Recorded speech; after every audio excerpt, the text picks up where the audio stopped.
Hi, and welcome. I'm Z, And I'm Keith.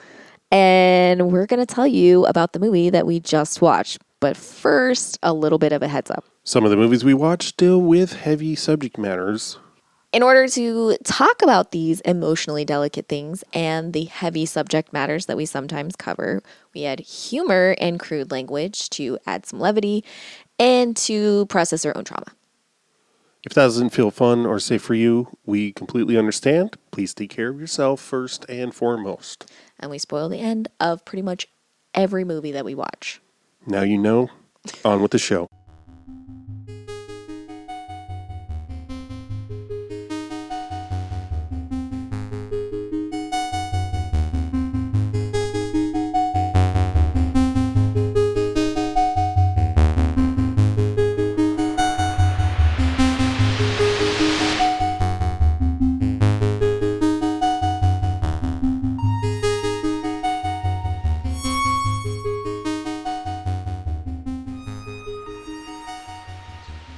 It's appointments only after business hours, okay? You're becoming a bother, little man. Open the doors. What is that from? Wishmaster. I see. I was looking for him saying, make a wish. He's only in the first two. The first one and the second one, I mean. We've only seen the first one. I know. But there are more than two. That's fine. I'm just surprised he was in more than just the first one. He wrote a script with somebody for a third. Divoff? Yeah, Divoff. Wow. It did not get optioned because it was like would have required a very large budget because he wanted. It was very elaborate, apparently, like Nice. Lots of special effects. So he declined to appear in the ones that did get optioned. Nice. Because their budget was too low. Nice. I was going to start the episode by saying it's a shame this movie even got made. And that's the episode. No, Keith hated it. Pretty much. I mean, it helps that it was my suggestion, right? You know, like, It's true, yeah. hang on. This is the official consensus of Rotten Tomatoes. Quote, a trifecta of failure for writer-director star Keenan Ivory Wayans. A low-down dirty shame lives repeatedly and resolutely down to its title. Yeah. I didn't know that it was so... It was most... No wonder I don't hear people talking about it. Right. Like I said that when she's like, and then BAM! She got hit by a bus or whatever. Oh, yeah. That's a sound on TikTok that's been making the rounds. That's its legacy, I guess. Yeah, I didn't know what it was from. And then I heard that. And I was like, oh, shit. She walks out the house. She walks into the street. She doesn't even look where she's going. And then BAM! She got hit by a big-ass truck. What? And then BAM! I don't know if I like Jada Pinkett as an actor. I'm gonna be honest. Wow. That's a big... Just from this movie? No, not just from this movie. What She's else? Set it off and... Oh, okay. I guess that's it. Can't think of what else I've seen her in. You didn't like her and Set It Off? She's all right.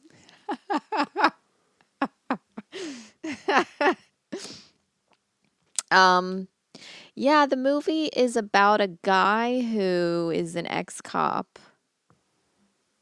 who does stuff for people. Yeah. I think he calls himself a PI, but that's not at all No. what he does. He doesn't investigate anything. He just steals The shit. the opening thing is he He's taking- intercepts a diamond heist or something. Yeah, he steals diamonds and gives them to someone else. We don't hear anything about it.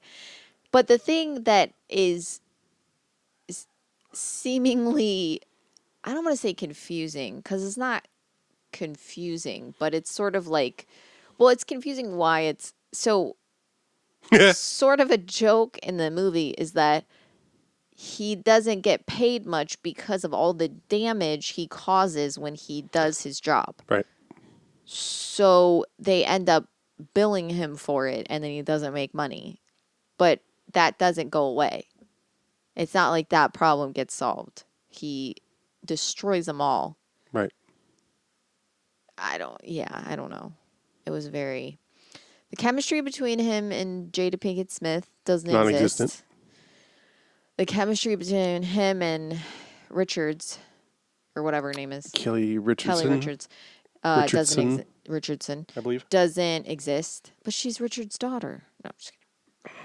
Get it? 'Cause Richards. Yeah. Do you get No, I know how names work. Do you get the joke? That it doesn't exist.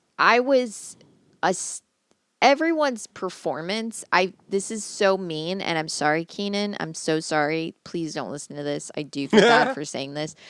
But everyone's performance opposite him felt astoundingly good because he's not very good at acting.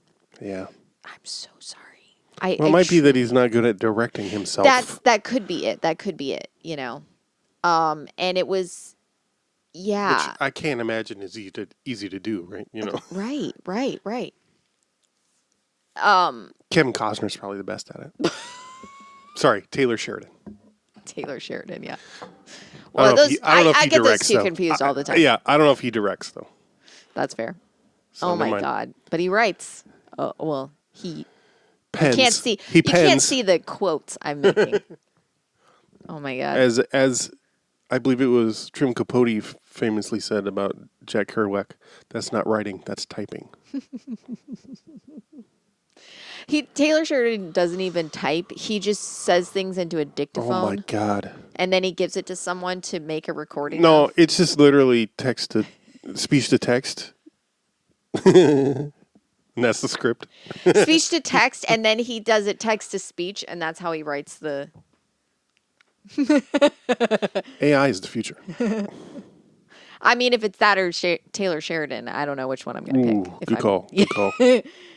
At least if it's AI, it's going to be more believable. And probably less, what do you call it, destructive to the environment. Remember how in the second season of Lioness, there's just like a half an episode where Morgan Freeman talks about how George Bush was such a great president after 9/11, and he did so much good. That soliloquy, plus what's her name's dad's, about like it's just lady boys and fags in the military now. I don't remember that, honestly. I was so pissed. And then Martin Donovan's like, remember how we used to get less done when I didn't have, or when I had a prostate? And I was like, what's that supposed to mean? What does that mean? And he's like, well, have you...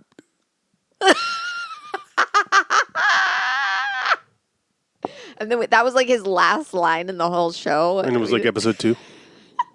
Yes. And then we watched the rest of the show to get more of him, and he wasn't on it. Kill myself. Taylor Sheridan. Yeah, we're not the only ones with open borders. I'll tell you what. That guy's like a fucking, he's all forehead and chin. Who? The guy, I don't know, one of the guys, he's kind of balding on the top, and he has like a deep voice, sort of, and Who's in the show, though? He is Annabeth Gish's husband. Remember how she was in it for like half a second? God, no, totally forgot. So I can't remember who she's married to. Shit. He's the guy that Morgan Freeman was talking to about how amazing George Bush was. But I can't remember. He's a white guy, It's not Zeljko Ivanek. No, he's not in the show at all. Oh. He's not in the show Who's at the all. guy then? It's that guy, but that's not Zeljko It's not? Ivanek. No. I don't think he's even in Lioness at all. Zeljko Ivanek? Yeah, that one. I know how to. He's the bald guy then. The white bald guy. The white bald guy is not Zeljko Ivanek. What? 1000% not him. But yeah, hang on. Yeah. Not the Baltimore DA from Homicide: Life in the Street, No, not the Baltimore DA from Life on the Street. or the guy from True Blood. Nope. That's the same person. Yeah, But that's they're not all the this. same person. Nope. Incorrect. Hang Oh on. my God! It's Michael Kelly. What? He's named after two of my uncles. Nice. Yeah. I thought you had a cousin named Kelly. R.I.P. That too. I did. Yeah. And it's my middle name, so. That is not Zeljko Ivanek. Could have fooled me. Literally. I had been fooled. Is that who you meant, though? This guy's who I met. That Morgan Freeman's talking to? Yes. He's married to... Wow. On the show, yeah, he's married to Annabeth Gish. This guy's made of forehead and chin and eyebrow. He's eyebrows, and his chin doesn't look like much except for from his side profile. Then he's chin, but he's lots of forehead. Yeah, he's such a curious face. Anyway, I don't remember what I was saying about him. Sorry, guys. It's my fault. Because I said Taylor Sheridan. Which is akin to... Taylor Sheridan's the new Tenant, am I right? Taylor Sheridan is. I will say Well, definitely season 2 of Lioness is the new Tenant. Yeah, season 2. As far as our favorite thing to shit upon. Yeah. Mainly because of... Well, and that also involves Martin Donovan. Yes. Yeah. Peripherally. Yeah. Correct. And because this was a kind of a crap movie, we're probably not going to have much to say about the movie itself. Man, this is going to sound potentially racist, but it felt like it was threat level Midnight.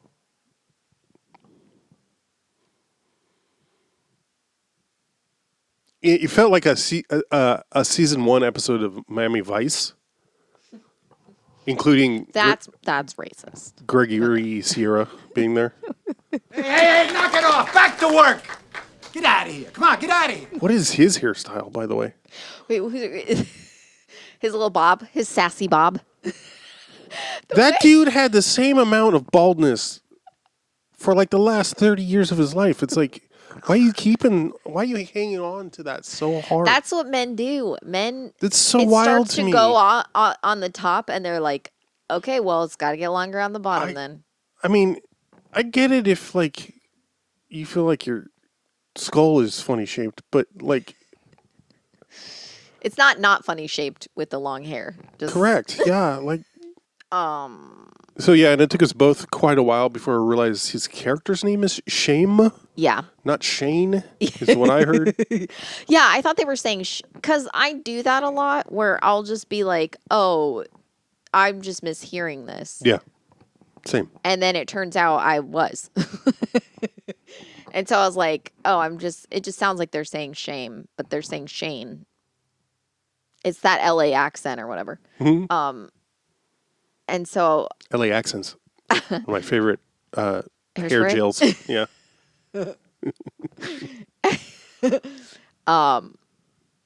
it was confusing. Sure was. It is It- confused. Doesn't know what it wants to do. Well, it knows what it wants to do. It wants to do everything. Well, it wants to have a sequel. It wants to have a lot of sequels, and it wants to Fair enough. maybe be a TV show instead. And it I'd rather watch Sledgehammer it honestly or reads A like Man Called something Hawk. I would have written when I was the age I was when this movie came out. Right. No, 100%. The age I would have been when this movie came out. I jumped off when there's a fight scene and he says, "Have a seat," and throws a chair at somebody. That, just so you know, that happens within the 10 first minutes. 5 minutes of the movie. I'm like, this is... He said, oh, no. He said, no. Keith was Not only- so upset. I was. Because that's like a joke he tells a third grader. Not a quippy thing you say in an action fight. Like, of course... I want Flo to tell that joke, honestly, if we can get him to do it.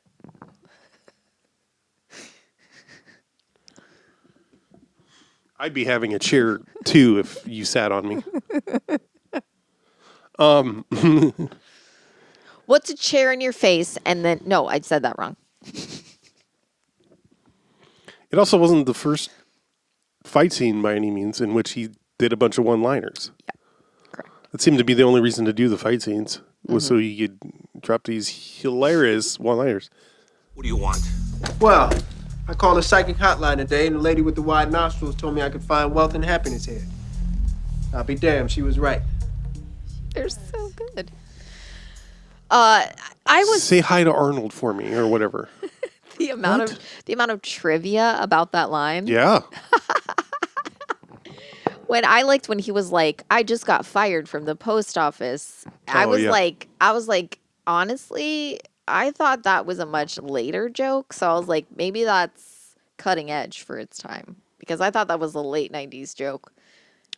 That's when I got a hold of it. No, by so. this time the term going postal was already full circulation. I feel like it was late 80s, early 90s. No, because I remember it. And there's no way that I... Okay, all right. I defer. However, the first incident to truly cement the link between postal workers and violence in the minds of the American people would not take place until August the 20th, 1986. Patrick Sherrill, a 45-year-old letter carrier for the Edmond, Oklahoma post office, was the very model of a toxic employee. Sherrill came to believe he was being deliberately targeted by his supervisors and vowed to take revenge. On August the 20th, 1986, having received another formal reprimand, Sherrill finally made good on his threat. That morning at 7 a.m., Sherrill reported to work as usual, dressed in his blue post office uniform and carrying his mail bag. But inside the bag were not letters, but 2 National Guard issued 45 caliber pistols, a 22 caliber pistol, and piles of ammunition. After locking the doors to prevent anyone from escaping, Sherrill stormed into the office of his supervisor, Rick Esser, and shot him in the chest, killing him instantly. At first, Sherrill's co-workers elsewhere in the building thought someone was setting off firecrackers. That was, however, until Sherrill started striding through the building, shooting anyone who tried to flee and locking the rest of the exits. In all, Sherrill had wounded 6 people and killed 15, including himself. Well, that was the first time where I was like, this is a weird phrase that is now just everywhere and like about something we should probably take seriously. Like, Yeah. Why is it? It doesn't seem like it's a coincidence. If it's enough of a pattern that we have a term quippy for it, saying yeah. about it, Yeah. maybe there's something systemic going on. You'd think. Yeah. Anyway, all those problems have been solved with the United States Postal Service. Yeah. It's the best it's ever been. Yeah. Every employee is very happy, I'm sure. Okay, That's but why they deliver my packages. So he's a detective or whatever, and Jada, ex-detective who does a lot of weird shit. PI, whatever, private detective, man for hire. He's not even a good. He just. Sorry. Have a seat. Also, and even say hi to Arnold for me. Came after a guy saying to him, "My name is Chow Hung Fat. You know what that means?"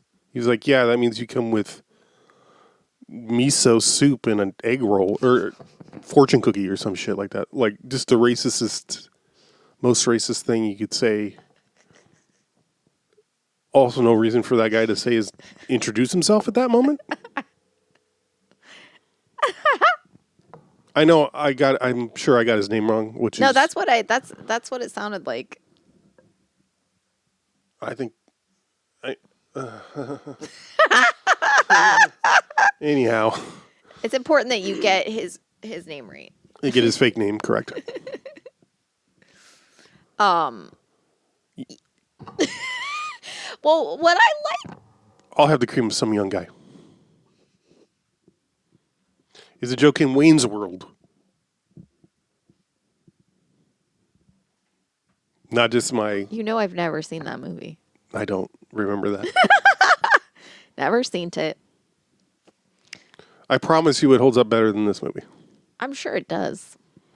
Because it's Rob got Tia Lowe's in it. Carrere in it. That too. Chris Farley is a... Who is no relation to that one career person who you're always like... It's also "Wait, spelled differently. I never remember. And I always wonder if that was intentional on Asia Carrera's part. She thought she was capitalizing on something. I had one pornographic videotape that she was in. A tape? Was it VHS? Yeah. When I was when I was just when I was in my 20s and I was discovering my own homosexuality, I made my friend I wanted to watch lesbian porn and I didn't know how to go about doing that. So I made my friend burn me a DVD with a bunch of lesbian porn on it. Oh, And he sent it to me. that's so sweet. They did it? Yeah. Well, Yeah. I still have it somewhere. I don't know where, but I'm sure did it work for you? Yeah. Awesome. Mission accomplished. There was a lot of like scissoring, but like it was I realized I wasn't that big a fan of that one because it was like, when Uh-oh. like when they're smooching lips downstairs, but it's just going Yep. and they're very sticky. They're not like moist enough, so they're God. and there's a lot of stubble going on. I would fast forward through that one. There's like several on there. Several of those Several different vids. lesbian porno movies. He did give me a variety, so thank you. Thank you, guy that I don't speak to anymore. I see. I just assumed it was a lesbian friend. Nope, it was a guy friend. It was a male friend who cisgendered male friend who really wanted to get with me. The way to do it is to poor guy. Let's see where they go with this. Yeah. Yeah, that poor guy. Yeah. Charles S. Dutton turns up. He works for the DEA. They used to work together in some, I guess, at LAPD or whatever. Yeah, I guess. There's, listen. Is convoluted the right way to say it? Because it's Yes. not complex, but Right. it takes itself so fucking seriously that it's confusing. Here's one of the hardest parts for me is, Just one? I said one of. If you want to count it as more than one, that's fine. I'm okay with it. Like, it could have done better, of course, but like, it wants to be, and I think there were a fair amount of movies like this at the time. Like, was it? I don't remember when Rush Hour came out, but where the action is serious, Yeah. and shot well, and the Yeah. stunts are good. Yeah. And then there's also comedy, Yeah. right? Yeah, and the for stakes sure. are high, like Yeah. whatever this Right. scenario is, right? Like, Yeah. or even back to like 48 hours and shit like that, like For sure. Yeah. not a new new concept to combine action and comedy, For right? sure. Yeah. So, and it goes back and forth, right? Yeah. In theory. Yeah. In theory, there's comedy and also action. Yeah. But when it would, and it does it several times, abruptly switch to now sexy music is playing, and it's romantic or sexy, and oh God. Yeah. Angela seducing Dutton's character at the end. Nonsensical. Oh God. Yeah. That was So hard for me. anytime where it's like male gaze, Yeah. sexy woman, Yeah. or like when she first gets out of a car and we're on her forever, watching her just Yeah. go, Yeah. bro. Yeah. Yeah. I mean, it really feels like a vanity project. Yeah. It has that quality. Yeah. And the fact Yeah. that he got such Yeah.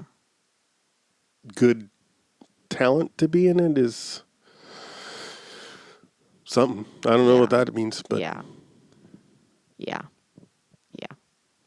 I like Dutton. Right. Yeah. I like Divoff.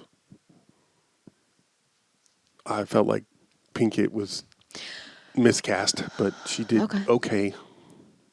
I don't dislike her, so I didn't mind her performance. I think personally, I think the biggest tragedy of the film, and I think the most standout character, is the guy that played Waymond, Oh yeah. who at first I thought it was just going to be like transphobic, and then it was just Right. going to be, but he ended up being like a almost main character, like, Right. and I feel like he was able to I feel like some of his stuff was very much improvised as opposed to like written down, and reading about him, I was really sad because he was a stand-up comedian and female impersonator, Oh yeah. and that's basically what got him noticed. I think this is the only thing he ever did. Oh wow. This was the only IMDb credit ever. Oh damn. And he was from Texas and got noticed in a lot of Texas, was like basically up and coming at the time because of his like standout performances in all of these like comedy, and I think that's what ultimately got him cast in the movie. Oh wow. And then he died before the movie came out. So it is I was like, oh my God. So that was the saddest part for me because because I was like watching, I was like, I was like, I feel like this person looks familiar to me. Right. But also I feel like I don't know them. Right. So I was like, what else have they done? And then I was like, oh, no. I was like, that's so awful.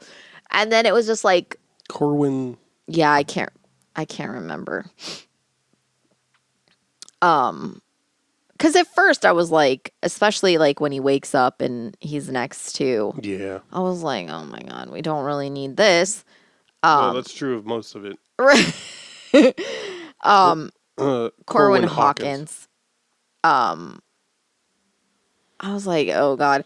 But then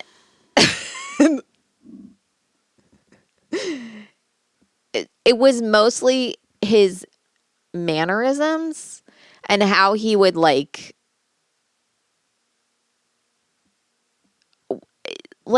there, like the scene where he's just like walking away from it. He's like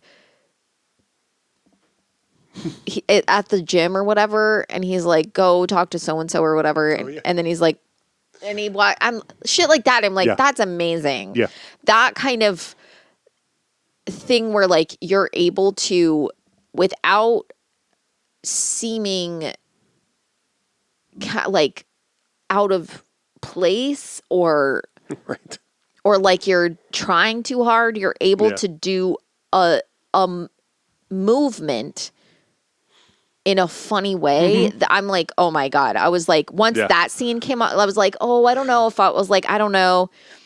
Once that scene hit, I was like, okay, I love this guy. I was like, okay, he actually he's more than just like, oh my God, a gay man in a movie. Yeah. And I was like, okay, this is 94, and I'm not saying it's tasteful, Right. but he is given screen time and he's in multiple scenes Yeah. that essentially there's no reason for him to be in. Yeah, pretty much. Other than he's hilarious. Right. And they're giving him an opportunity. He's Peach's Roommate. roommate. Yeah. And that's it. And it's so And there's only the one, like, 2 scenes in yeah. where they're at their place Yeah. where he's there. Yeah. And it's very funny, and like the small, and he's just like, he's in like mostly just the middle of the movie because it's when he wakes up, Shane wakes up in Peach's roommate's bed and realizes that Peach's roommate is a guy, and then he gets all upset, and Peach is like, you're being, they're both, what I liked about it is both of them seemingly don't have time for him being, they're just like, anyway, and they're going about business as usual while Shame is like having a meltdown over Having it. his little freak out. And, and then after that,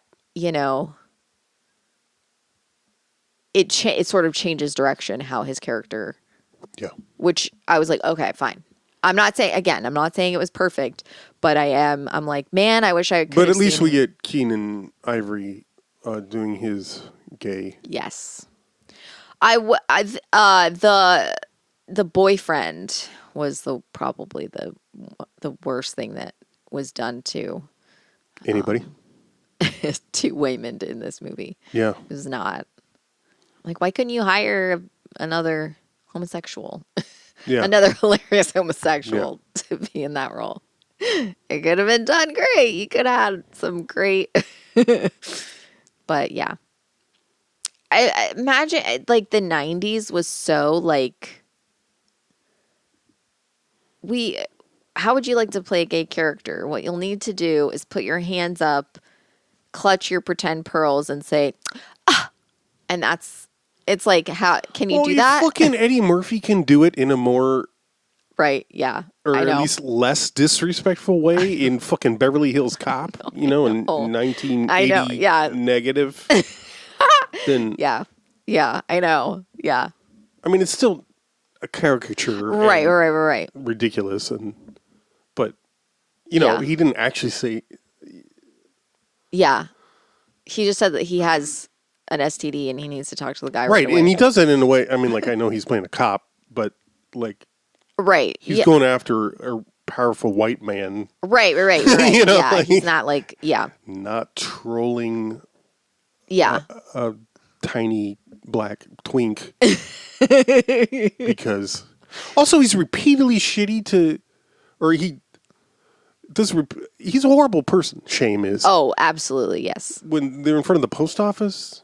Oh my God, I know. She's crazy about you, and then like, he sets the other guy to get hate crimed. Yeah, on purpose. Which, fine, he's a criminal. Right. But okay, you sick a white supremacist convention on him. Also, I like that they're screaming like white power, and this guy just walks out with a cigar, and he's like, "Anybody know where the door is?" Yeah, I know. And it's like onto the stage. Nonetheless. With a spotlight on him. He's like, "Oh, does anybody know how to get out of this place?" And then he finds it magically because they go, "Ah!" And suddenly that tells him where the exit always is. opens doors. Go ahead. Dig. Yeesh. Dig. Yeah. And there's what? I feel like there's a couple jokes, like they call her Pocahontas. Yeah. You said what's with all the native jokes, and that's the only one. No, they don't call There's her. another one. She doesn't say Pocahontas. She says moccasin.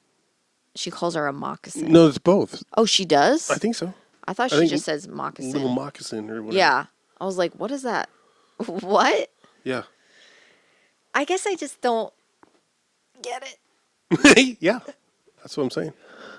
Okay, the best part of the movie, we both agree, the best part of the movie, the funniest part of the movie is when Divoff is looking for Peaches and Shame, and he goes and they're in the mall, and he goes past the store that's like baby stuff, and Jada Pinkett is pretending to be a baby in a crib and doing an excellent job. Just an excellent job. It was it was sucking her thumb and everything. It was amazing. She was wearing a little baby bonnet. What the fuck? How about that store that just sold explosives? Inflammable fuels.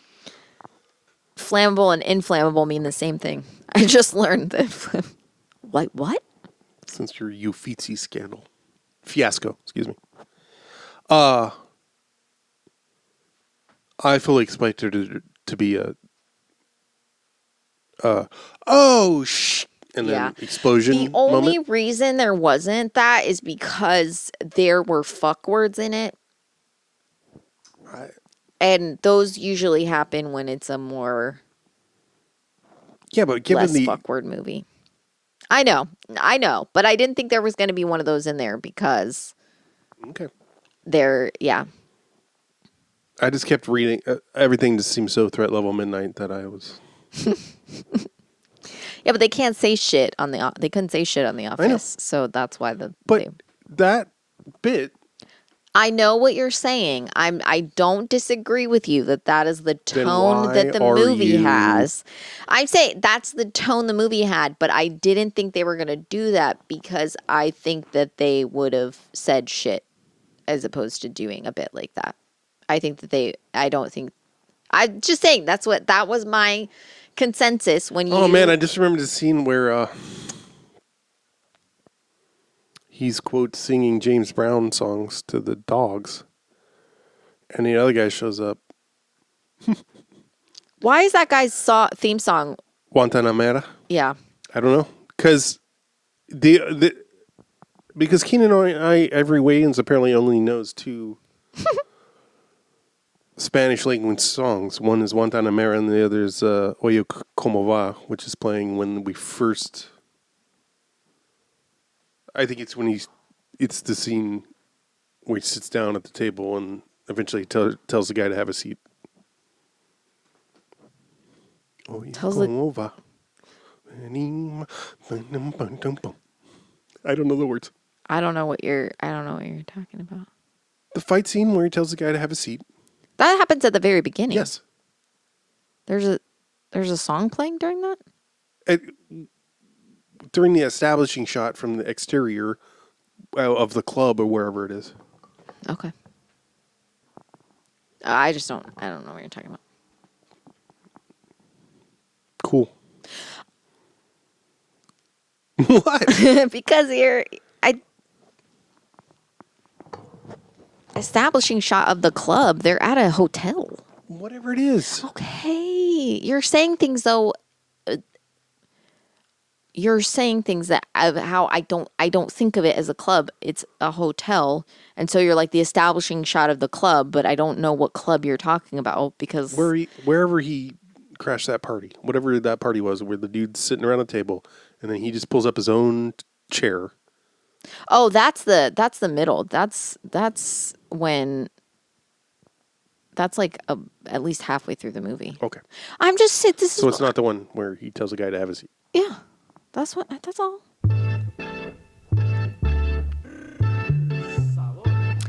I don't know that song.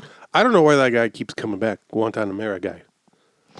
Like he's all beat up and shit after he got hate crimed, and then he's letting the dogs loose. It's a very and then compost gets dumped on him. It's a very 80s and 80s and 90s like trope to have like the guy, the hired muscle or whatever gets beat up but still is on a mission. But it's like that's not seemingly what's happening here. It's so cartoony. Yeah. You're right. It's not even that though. Yeah. It's like quoting that without even doing that. Without doing that properly. Yeah. Did we do that in a Suburban Commando? Is there something? No, they just have the mime that keeps getting beat up. Oh, yeah, they do that. I think it happens in Twins. Yeah, maybe. I think so. Twins has the guy that gets buried in chain. Yeah. Anyway. I know how. Whoa. I don't know, man. Would you recommend? No. I'd recommend avoiding this movie. Sorry, I suggested it. Yeah. Yeah. I will never bring up I'm going to get you sucker again. I promise.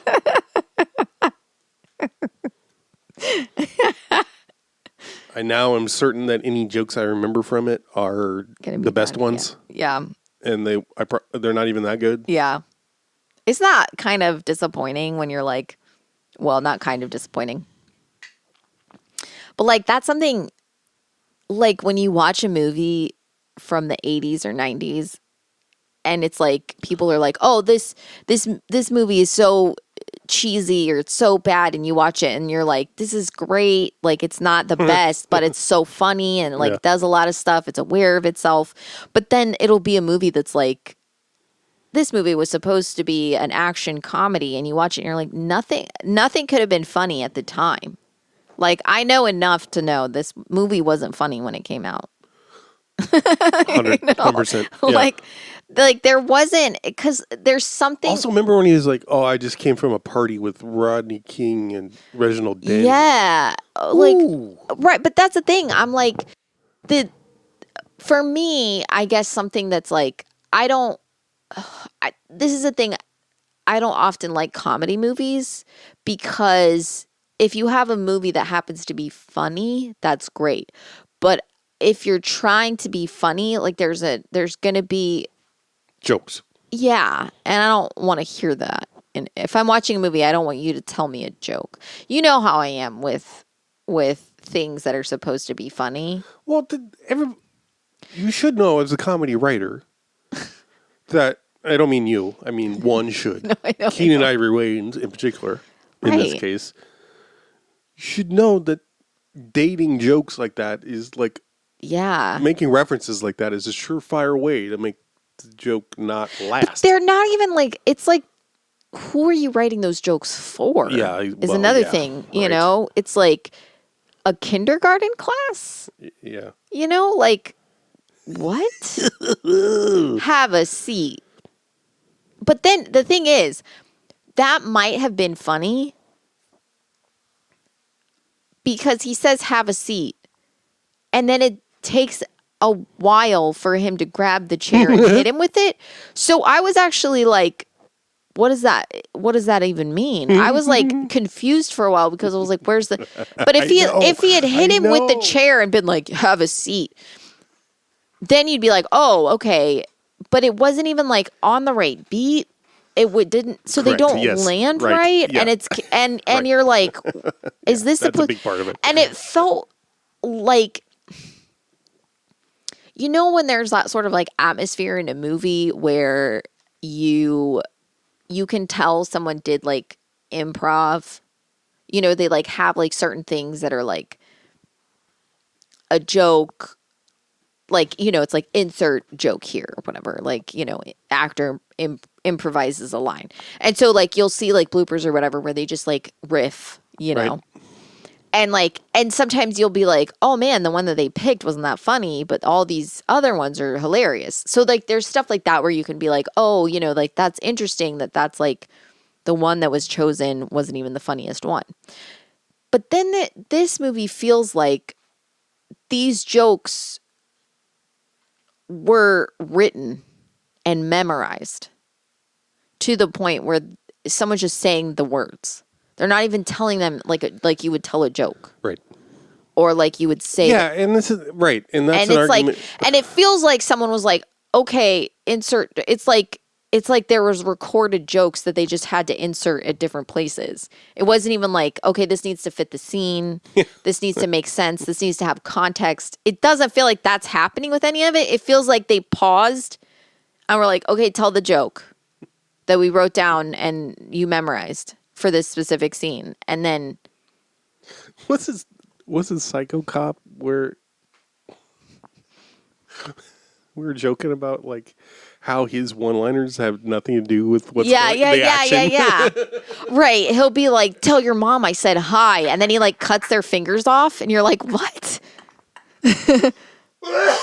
Right. You want some tea? And then he kicks them in the balls and you're like, what does this have to do? What is this? What is might actually be in there. You're like, what is happening? No, there's one where he asks them if they want to have a tea party or something, but then he like cuts their head off, and I'm like, what the fuck? What is that? Like, but see, that's hilarious, right? Well, unintentionally, right? Unintentionally hilarious, but then you can quote it, you can riff on it, and it's you can have fun. No, but that's why it feels like a vanity project. If it was someone else in the role, I just got fired from the post office. So I'm going crazy right now. It's like everyone in this scene is like, Don't act like it's your first time.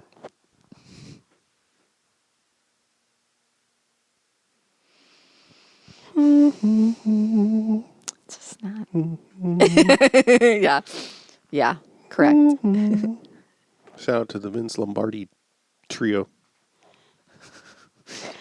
But yeah, I feel like Some of the music was really interesting. The score, okay.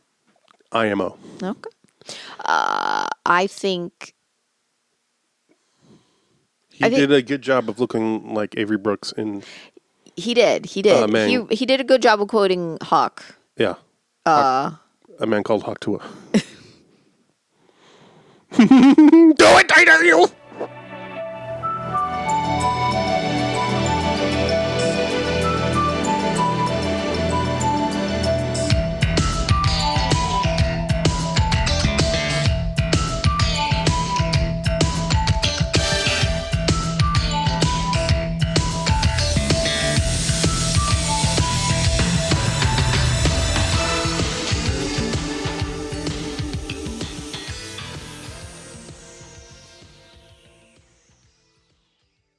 I know how I lie.